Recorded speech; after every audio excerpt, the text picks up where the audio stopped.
Voilà, donc là, on a vu effectivement le feed-forward, et donc avec cette matrice W1 qui nous permet d'enregistrer de l'information, et puis d'ailleurs W2 aussi. Et donc, on a cet output qui est finalement un quatrième embedding. Vous voyez que la terminologie d'embedding, ce n'est pas que au départ, hein. C'est une terminologie qui va se retrouver au fur et à mesure. Donc, là, on a atteint la fin de la boucle de traitement de l'encodeur, finalement. Chaque bloc a fait son travail. On a l'attention qui a capturé le contexte, les connexions résiduelles qui ont assuré la stabilité du signal dans le temps, le feed-forward network qui a extrait des fonctionnalités abstraites grâce aux fonctions non linéaires. Et nos vecteurs en sortie sont maintenant des représentations sémantiques très riches de la phrase d'entrée. Mais bon, un modèle sans boussole mathématique, c'est qu'une série de calculs aléatoires. Pour l'instant, on a fait plein de trucs, mais il faut qu'on apprenne quelque chose, en fait. Donc, pour qu'il apprenne, il doit savoir où est-ce qu'il a réussi et où est-ce qu'il a échoué. Et donc, en fait, on va calculer une fonction de perte, calcul de la perte, loss calculation, qui va permettre, en fait, de modifier le modèle pour qu'il s'améliore. Et donc, on va faire des boucles comme ça avec des calculs de perte. Donc cette étape, qui est le pont entre la prédiction brute du modèle et le début de l'apprentissage, on va voir comment est-ce qu'elle est effectuée. Donc le modèle, il va produire une probabilité sur l'ensemble de son vocabulaire, sur une probabilité du mot qu'il est censé prédire. Donc ça, c'est l'étape finale du décodeur. Et cette probabilité-là, elle va être comparée aux mots réels connus du texte d'entraînement, puisque par exemple, on peut prendre une phrase, on supprime le dernier mot de la phrase, on donne le début de la phrase. Le modèle nous fait une probabilité pour tous les mots, et on regarde si la probabilité est bien le mot que nous, on connaît comme étant le bon mot et le vrai mot à prévoir.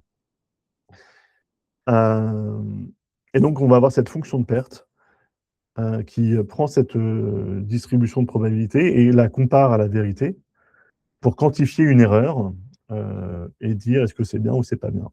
Et donc, cette valeur de la perte, c'est ce qui, en fin de compte, sera utilisé pour inverser le processus et pour améliorer le modèle via ce qu'on appelle la rétropropagation, la backpropagation, qui va ajuster chaque fois de l'architecture pour que la prochaine prédiction soit meilleure. Donc, en fait, il nous faut absolument une fonction de perte. Sans la fonction de perte, on ne peut pas faire d'apprentissage sur tout ça. Donc, c'est ce qu'on va voir maintenant. Donc, on a notre output, qui est notre embedding. Et sur cet output, on va en fait essayer de renverser l'output. Là, on a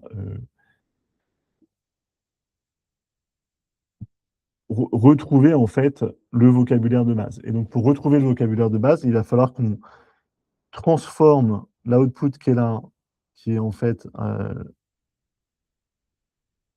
N512, par l'inverse de la matrice d'embedding. Et on va replacer en fait les 512 positions qui sont là, on va les replacer dans l'espace qu'on avait au départ avec nos 512 colonnes, et on va chercher à faire la transformation inverse, sachant que je suis dans un point dans l'espace, quel est le mot, quel est le token, quelle est la syllabe qui est la plus proche de ce point-là. Et donc ça, on le fait avec la transposée de la matrice d'embedding qui est celle-là. Comme, en fait, ça va nous permettre d'avoir une matrice qui est pour chaque mot n ici de ma phrase. Là, j'ai n mots. Je vais avoir le nombre de colonnes, je vais avoir une probabilité pour chacun des mots de mon vocabulaire. Donc, je peux avoir 30 000 mots dans mon vocabulaire. Donc, en fait, pour un mot, je vais avoir 30 000 probabilités. Et ça va nous faire des probabilités assez faibles, sans doute. Parce que la somme fait 1. Et ben donc là, on va utiliser un softmax, en fait, pour augmenter les probabilités plus grandes en comparaison des autres. Et donc, on va... Ah non, ah non, pardon. Non, la proximité, c'est pas une probabilité. La proximité, c'est un chiffre, c'est une distance. Donc ça, c'est un calcul de distance. Et en fait, ensuite, on va transformer ce calcul de distance en probabilité grâce au softmax. Donc le softmax va nous permettre de dire, j'ai cette distance-là, quelle est la probabilité que ce soit le... Enfin, quelle probabilité j'accorde au mot d'après. Et c'est le mot à prédire, en fait. Et donc, on va avoir, euh, pour chaque mot, une probabilité de prédiction avec le softmax. Et on va choisir, par exemple, si on devait faire une prédiction, on choisirait. Donc là, on a une distance des mots, là, on a une probabilité, et donc on pourrait choisir le mot avec la plus grande probabilité. Ça nous donnerait une matrice de 1-1, et donc ça nous donnerait le mot qu'on veut choisir. Mais en fait, on va faire un calcul qui est un peu plus large que ça. On va calculer, on va calculer la probabilité du vrai mot. Enfin, on va comparer la probabilité du vrai mot avec... Si le vrai mot a une faible probabilité, on va pénaliser beaucoup le modèle en disant que c'était vraiment planté. Si le vrai mot a une probabilité relativement importante, dans ce cas-là, on va dire au modèle, tu t'es pas trop planté. Et si le vrai mot a la probabilité maximale, on lui dit qu'il ne s'est pas planté. Donc, on a ces calculs de perte. Donc, là, en fait, tout ça, c'est ce qu'on appelle la forward propagation. On a parcouru tout le chemin pour aller faire forward propagation. Donc, on fait traverser toutes les couches à un seul mot de l'encodeur, du token initial jusqu'à l'obtention d'une probabilité de prédiction. Le modèle a fait une proposition de réponse, mais celle-ci est encore imprécise. Donc, le but d'un modèle, c'est pas d'être parfait du premier coup, mais c'est d'être suffisamment faux, quelque part, pour pouvoir s'améliorer. Donc, c'est l'écart entre la proposition, donc la distribution de la probabilité, et la réponse correcte, la vérité du terrain, qui est mesuré par la fonction de perte. Donc, maintenant, on va voir comment cette erreur se traduit en ajustement du modèle et en apprentissage. Donc, c'est ce qu'on appelle la rétropropagation du gradient, donc la backpropagation en anglais, qu'on va voir maintenant. Et ça, c'est le moteur de tout l'apprentissage profond.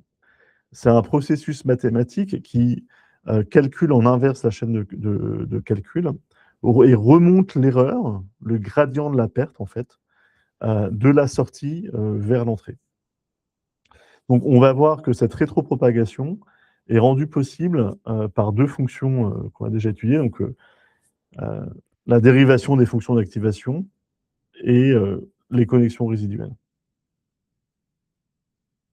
Donc, où est-ce que j'en suis? Donc, on est là, ouais. Donc, en fait, le modèle, il va rétropropager la loss. Donc, la loss, c'est la perte, pour tous les poids dans QKV et dans toutes les matrices. Donc là, tous les QKV qu'on a là, le W0, le W1, le W2, tous les poids vont être mis à jour par le modèle. Et le modèle, il met à jour à travers ce qu'on appelle un Adaptative Moment Estimation Optimizer, dont je ne décris pas le fonctionnement ici, qui va décider comment mettre à jour les poids. Donc, il décide de mettre à jour les poids à travers l'usage de deux fonctions mathématiques qui sont le calcul d'une descente de gradient et d'une rétropropagation, root mean square propagation. Bon. Mais l'important de comprendre, c'est que tous les poids vont être modifiés. Position embedding, les QKV de toutes les couches, enfin de toutes les multi-heads de toutes les couches. Donc là, par exemple, si on était sur 6 fois 8, ça ferait 48 matrices, fois 3, car ça fait 150 matrices à peu près, qui sont elles-mêmes de 512 par 64, donc ça fait un nombre de paramètres. Tu sais, quand on dit ChatGPT, il y a des milliards de paramètres, en fait, les paramètres, c'est chacun des poids de chacune de ces matrices. Donc là, par exemple, déjà, si je fais 512 ou 500 par 60, ça fait déjà 30 000 paramètres. Donc 30 000, là, ça fait 100 000 paramètres par attention head. J'en ai 8. 100 000 fois 8, ça fait 800 000. Et si j'en ai 6, par exemple, 6 couches, ça fait 6 millions de paramètres tout de suite, quoi. Donc en fait, et là, j'ai une matrice 500 par 4000, ça fait 40 400 000, ça fait 2 millions. Là, j'ai 2 millions de paramètres, par exemple. Donc en fait, le nombre de paramètres explose extrêmement vite. Et donc, on a en fait un processus mathématique, là, Adam, Optimizer, qui va modifier, enfin, qui va prendre la loss, calculer comment modifier chacun des poids de toutes ces matrices. Donc voilà, il fait une adaptive moment estimation et puis une root mean square propagation, MSProp. Je ne détaille pas ça ici, mais ça permet en fait d'optimiser les différents poids de manière intelligente et plus rapide. Donc, en fait, ici, on a toute l'architecture fast-forward en backward, hein, forward et backward, pour la création et la modification des différents points. Donc, depuis l'encoding, la matrice d'embedding, le positional embedding, les multi-head attention, les QKV, l'attention map et l'affinity probability map, le transfert des différentes valeurs, le troisième embedding, la matrice de projection W0 qui permet de récupérer de l'info mixée des différentes multi-heads qui n'ont pas été mixées, W1 avec les 4000 colonnes qui permet de récupérer de l'information, enfin d'enregistrer de l'information et les activations qui sont non linéaires. L'output, la transformation avec la transposed embedding matrix, là, on reprend ça et on transpose en calculant finalement des proximités, donc des valeurs brutes.